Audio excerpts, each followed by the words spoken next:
Assalamualaikum warahmatullahi wabarakatuh. Salam sejahtera, Om Swastiastu, Namo Buddhaya, salam kebajikan, damai seluruh alam.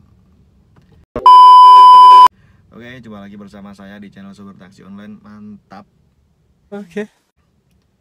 Dalam video ini tidak on beat ya, pemirsa ya, karena libur ya. Konten kali ini saya tujukan untuk pemula yang ingin terjun di dunia driver online atau menjadi pengemudi online atau sopir taksi online ya. Hal-hal apa saja yang harus disiapkan, terutama masalah kendaraan tempurnya atau unitnya. Kemarin soalnya ada yang bertanya, Mas, mobil apa yang cocok, seperti apa dan bagaimana. Oke, di video kali ini saya akan mencoba mengasih rekomendasi teman-teman unit apa atau kendaraan tempur apa yang cocok untuk teman-teman jalan menjadi driver online. Oke, yang pertama adalah dari segi efisiensi dulu ya teman-teman ya.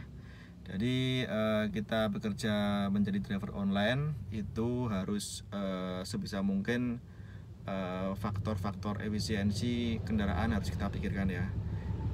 Jangan kita terlalu over dalam melayani konsumen atau pakai mobil bagus istilahnya supaya konsumen tertarik. Enggak ya teman-teman, karena di sini mobil bagus atau mobil tidak bagus itu sama saja teman-teman ya. Yang membedakan hanya layanan. Bahkan karena mobil bagus nanti hasilnya juga tekor karena tidak sesuai dengan harapan teman-teman. Oke. Jadi untuk efisiensi kali ini adalah dari segi harga. Sebisa mungkin teman-teman ya pilih mobil yang harganya sesuai dengan kantong teman-teman sendiri. Jangan memaksakan untuk membeli yang mobil mahal tapi teman-teman nggak sanggup membelinya ya. Untuk contoh, untuk mobil yang menengah ke bawah aja ya, untuk yang rekomend untuk digunakan adalah teman-teman harus memikirkan yaitu paling tidak yang 3 baris ya kayak seperti yang panjang lah, kayak Xenia, Avanza kayak gitu ya teman-teman ya. Itu seperti itu ya. Lah, untuk jenisnya ya teman-teman bisa milih sendirilah. Jadi mereknya bisa kayak Xenia, kayak Avanza, kayak Sigra, kayak Calya, kayak Mobilio, R3 kayak gitu. Nah, tinggal teman-teman sendiri yang bisa mengestimasi dan mempertimbangkan sendiri nih pilih yang mana. Bagaimana dengan mobil 2 baris, Mas? Mobil 2 baris sebenarnya nggak masalah teman-teman ya. Jika teman-teman punya city car atau mobil 2 baris kayak saya ini punya pakai Ayla tahun 2015 manual ya. Udah tergolong tua memang ya. Jadi saya dari dulu sampai sekarang tuh pakai ini terus, nggak pernah ganti dari tahun 2017 ya teman-teman ya. Jadi kalau memang punyanya teman-teman itu ya nggak apa-apa, dipakai aja. Jadi dipakai aja, dimanfaatkan, didaftarin ya. Oke.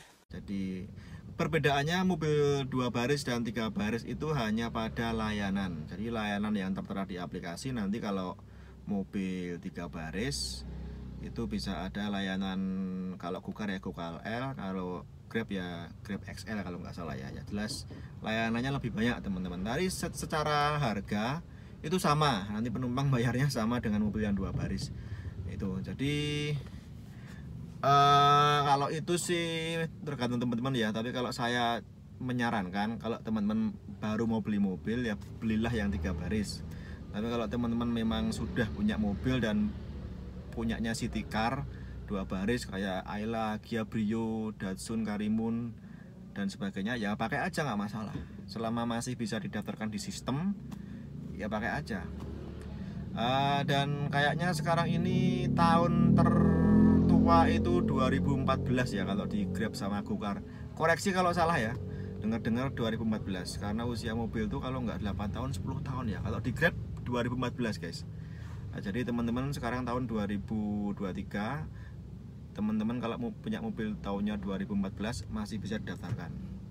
Kayak itu. Kalau di bawah 2014 itu udah nggak bisa. Jadi seperti itu. Oke. Nah, punya saya ini 2015. Paling tahun depan 2015 minimal ya usianya, paling tua. Nah, seperti itu ya teman-teman. Terus kapasitas mesin sepertinya nggak masalah, mau 1000 cc, 1200 atau 1500 itu nggak masalah. Hanya saja nanti kalau teman-teman itu mau gabung ke koperasi bandara, khusus yang teman-teman mau gabung ke bandara itu kewajiban CC-nya kayaknya 1.200 ke atas ya kayaknya ya, atau malah 1.500 ya, saya nggak tahu detailnya. Tapi kalau secara di sistem di aplikasi reguler biasa ya 1000 cc masih bisa. Ini punya saya 1000 cc masih bisa. Jadi seperti itu. Jadi semuanya itu kembali ke teman-teman sendiri, mau seperti apa. Kalau saran saya, kalau teman-teman yang belum punya mobil nih, itu belilah yang 3 baris ya, khusus untuk online. Jadi kalau seperti itu, nah pembeliannya kan teman-teman bisa cek aja di aplikasi jual beli mobil kayak Carsome dan sebagainya, itu cek aja range harganya kan ada semua nanti. Nah, seperti itu. Tapi kalau yang udah terlanjur punya 2 baris ya monggo, sok atuh gas kena aja, nggak masalah selama bisa daftarkan di aplikasi, gas saja teman-teman ya. Keunggulannya ini simple, mobil kecil kayak gini irit, simple, ya irit lah, yang jelas tuh irit banget mobil kayak gini tuh. Oke. Cuma kekurangannya memang nggak bisa mengangkut 4 penumpang lebih ya, kekurangannya cuma itu. Jadi cuma itu sih perbedaannya antara mobil 3 baris dan 2 baris untuk di aplikasi ya. Selain itu nggak ada. Jadi itu teman-teman ya. Oke, saya mau tanya nih, siapa teman-teman semua di sini yang masih pakai mobil 2 baris city car? Silahkan komentar. Oke, berarti termasuk saya nih, 2 baris, mobil 2 baris. Semangat teman-teman ya. Jadi tidak ada salahnya juga ya. Yang bedain cuma kapasitas doang kok. Kalau tarif mah sama. Gitu.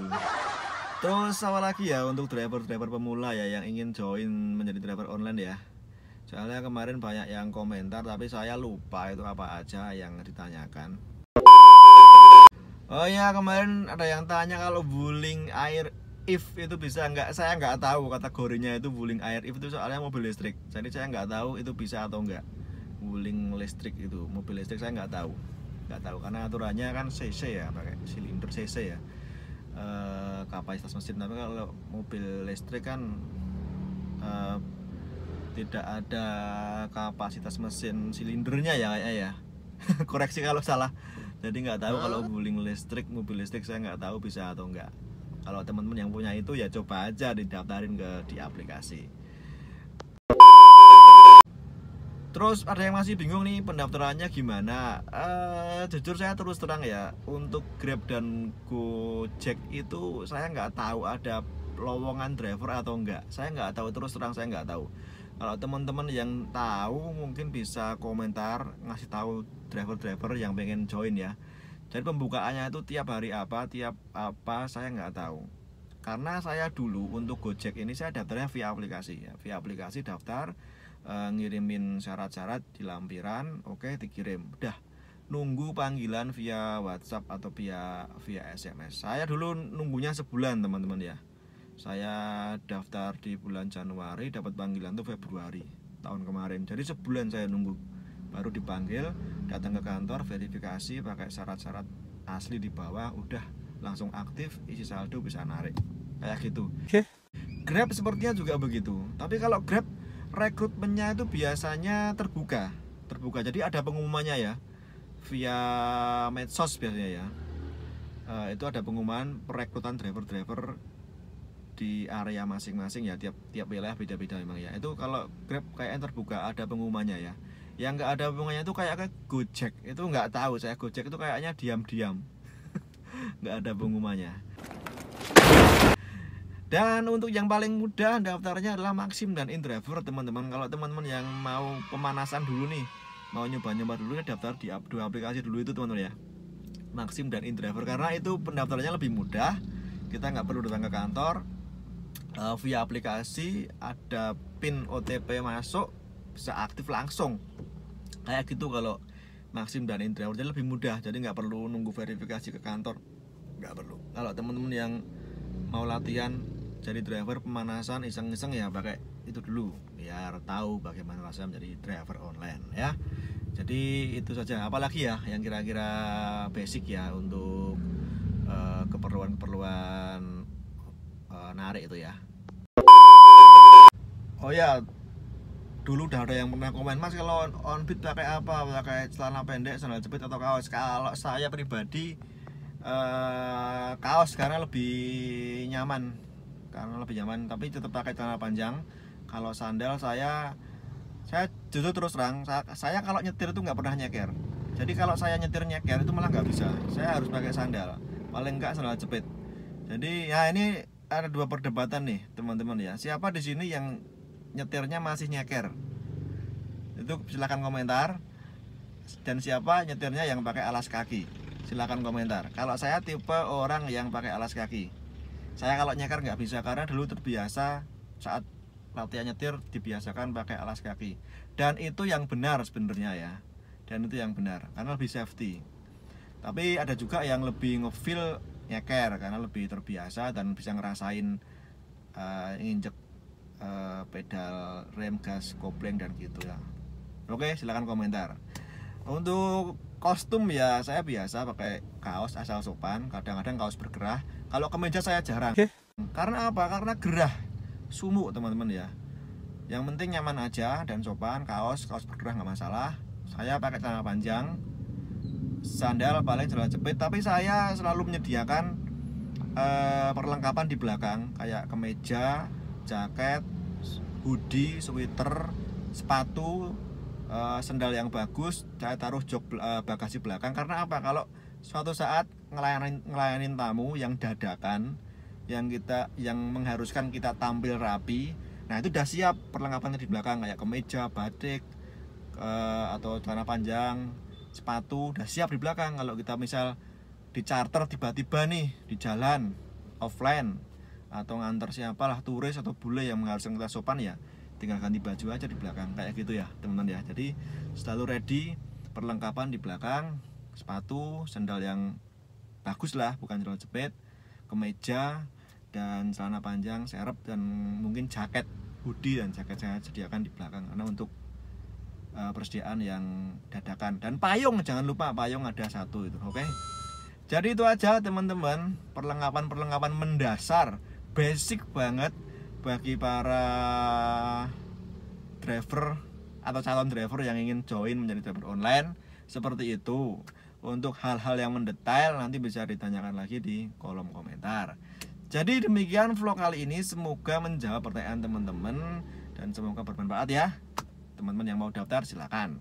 Terima kasih sudah menonton. Salam sehat selalu. Tunggu video berikutnya. Oke. Ya. Salam satu aspal. Sopir taksi online mantap.